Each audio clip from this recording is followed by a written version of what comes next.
Hello, welcome to the programme. I'm Tom Bell. Now, since 2014, Russia's war against Ukraine has not only included weapons and soldiers, now information has become a key tool to influence opinion abroad. But that's not the only factor. There's also the fact about how Ukraine brands itself abroad and how governments and other institutions work together. I'm pleased to say joining us on the programme today is Ståhlberg and Göran Bolin from the Södertörn University in Stockholm, Sweden. Gentlemen, thank you very much for coming to our studio today. Yeah, thanks for having us. So as I said in the introduction, this disinformation is talked about, the different strategies and tactics that are involved in this. But actually, what's not really talked about so much is how a country brands itself, not just Ukraine, but any country. This has been the focus of part of your research that you've been doing. So, if it's possible, what are the main things that have surprised you almost about the different strategies? Has there been anything?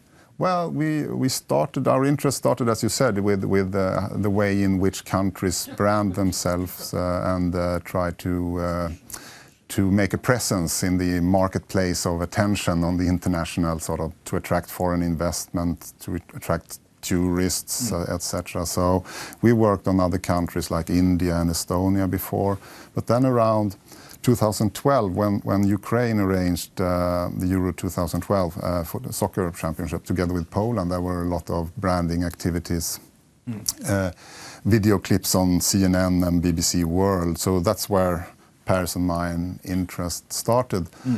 For Ukraine, we didn't know very much about Ukraine, but we realized that Ukraine wanted to make this change the sort of image or to announce its presence.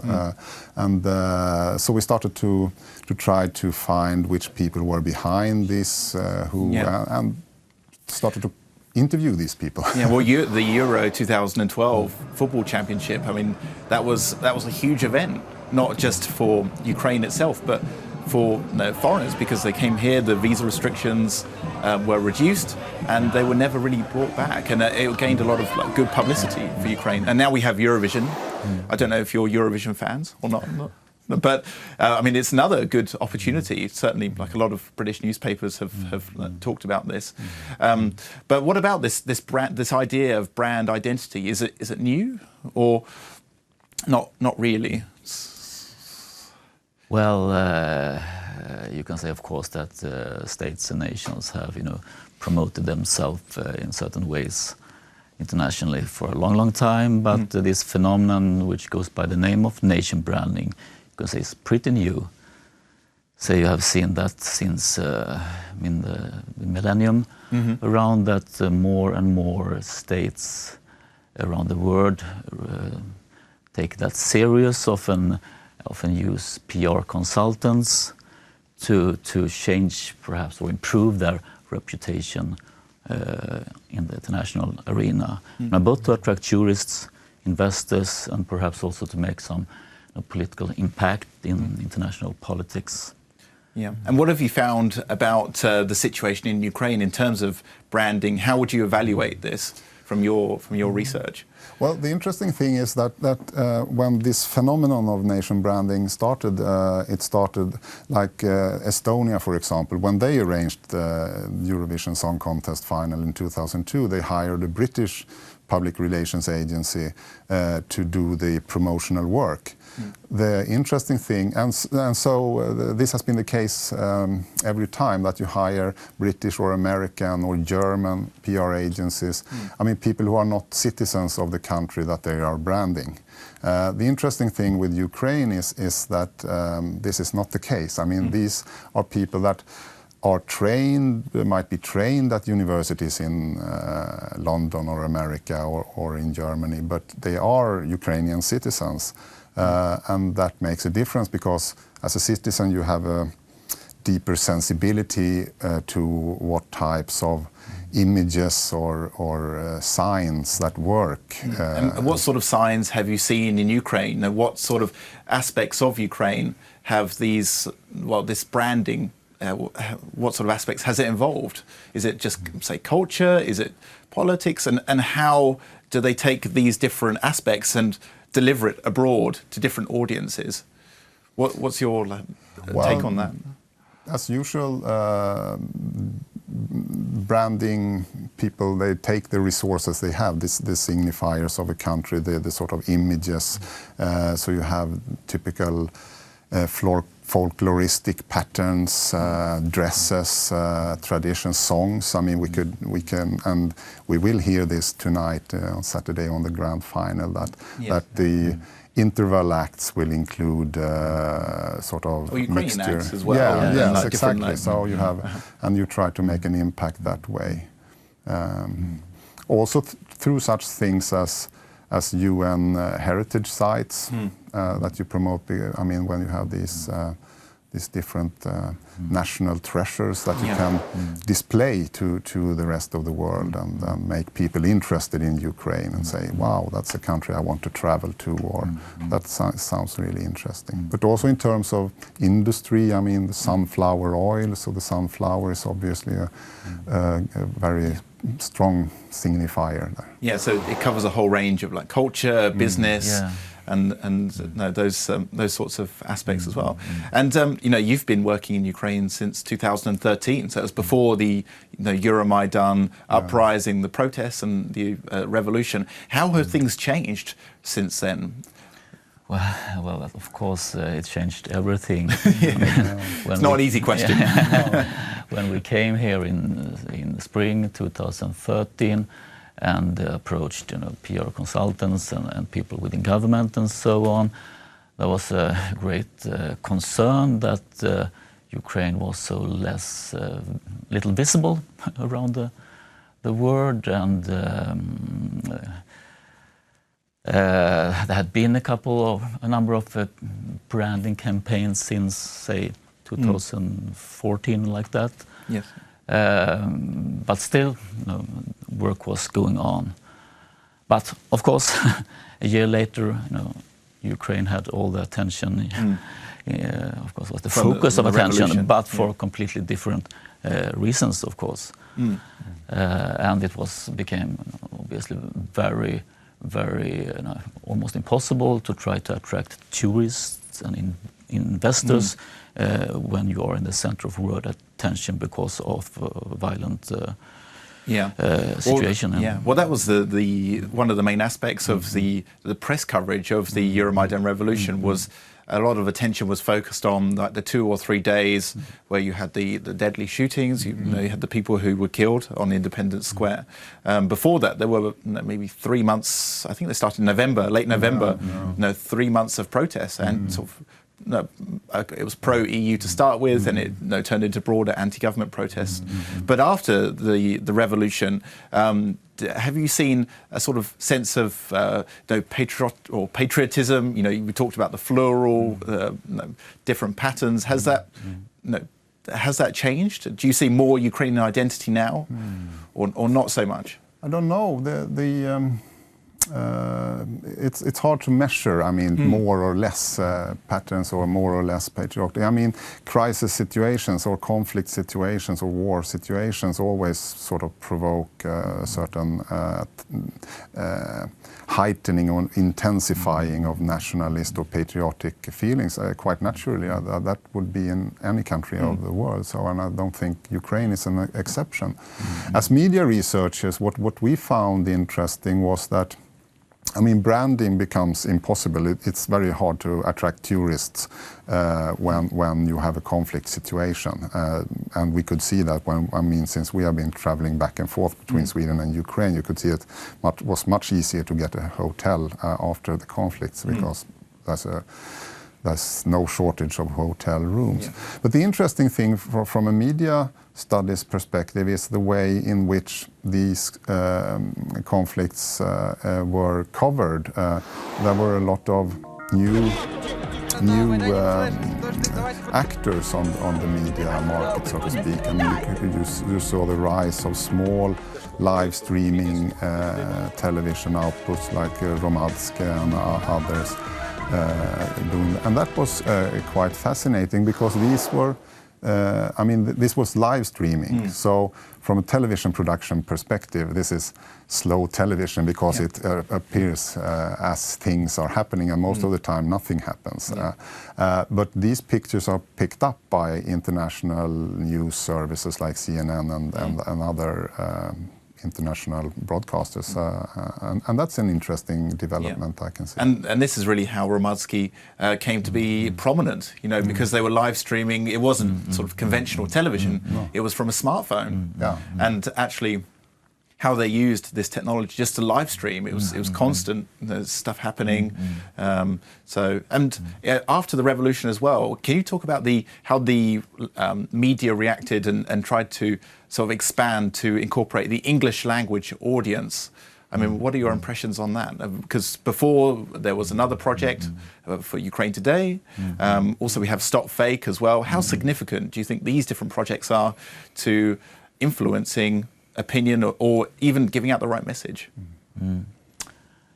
Well, I guess they're really crucial.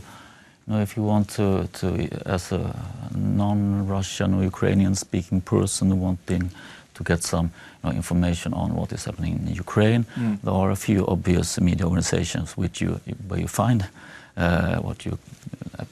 reliable information.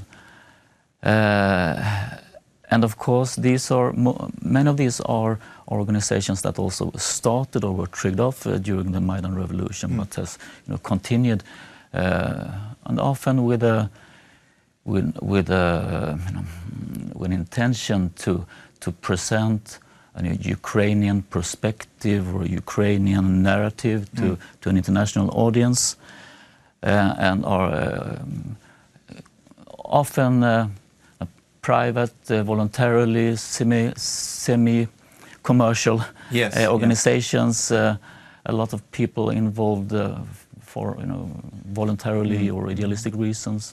And most of these are social projects as well. Exactly. And they also use, I mean, because they don't work like traditional broadcasting institutions. I mean, these huge public service institutions, which are very slow in changing. I mean, these are modern, small-scale production units which work also across platforms, just as UATV does. I mean, you have a Facebook page, you have a Twitter account. And if you're an international journalist and wants to know what happens in Ukraine, you will start following some central Twitter flows or Facebook pages.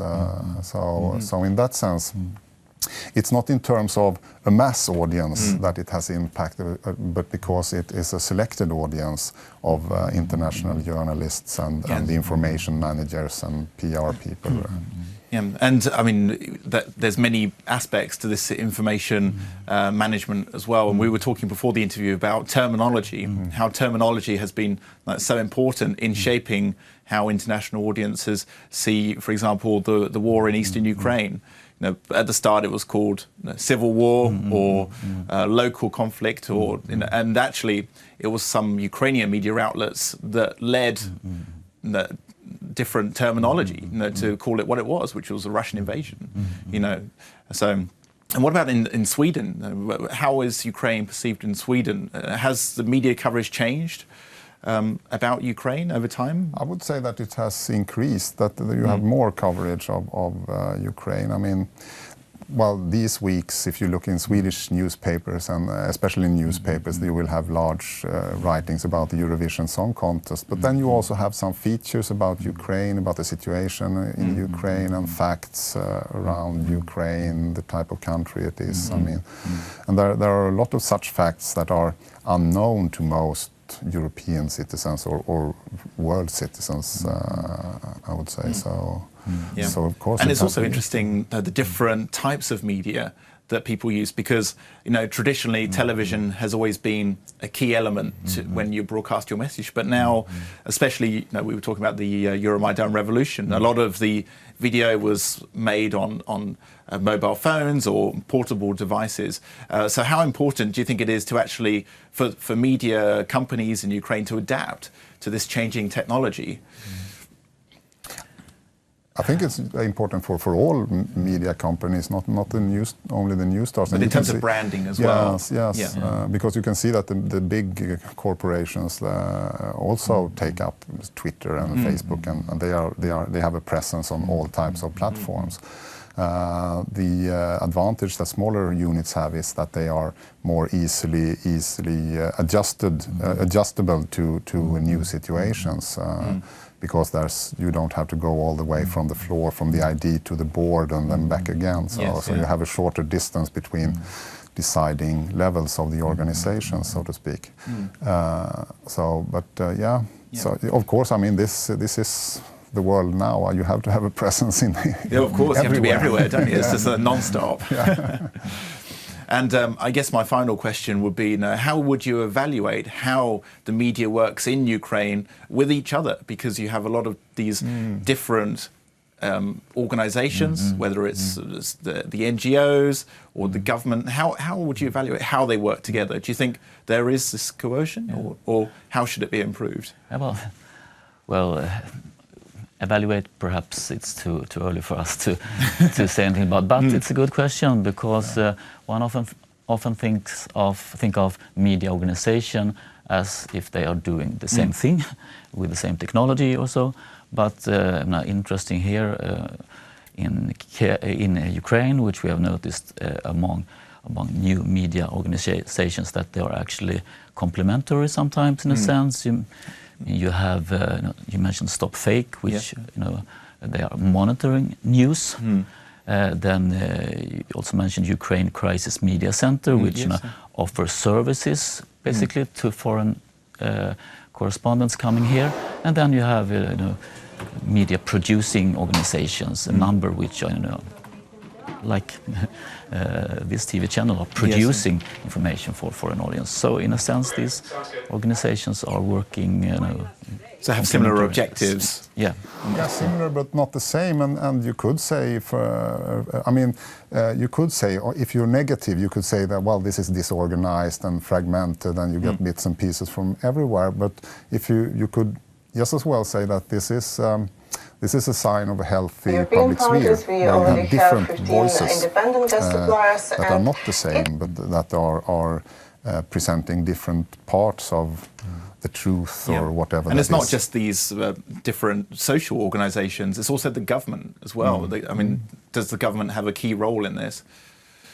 Well, the government has a role, and that will differ between countries. And I don't think, we're not political scientists. I wouldn't dare to say anything about the governmental role here in Ukraine. But what we can see is that, take Ukraine Crisis Media Center as a non-governmental organization.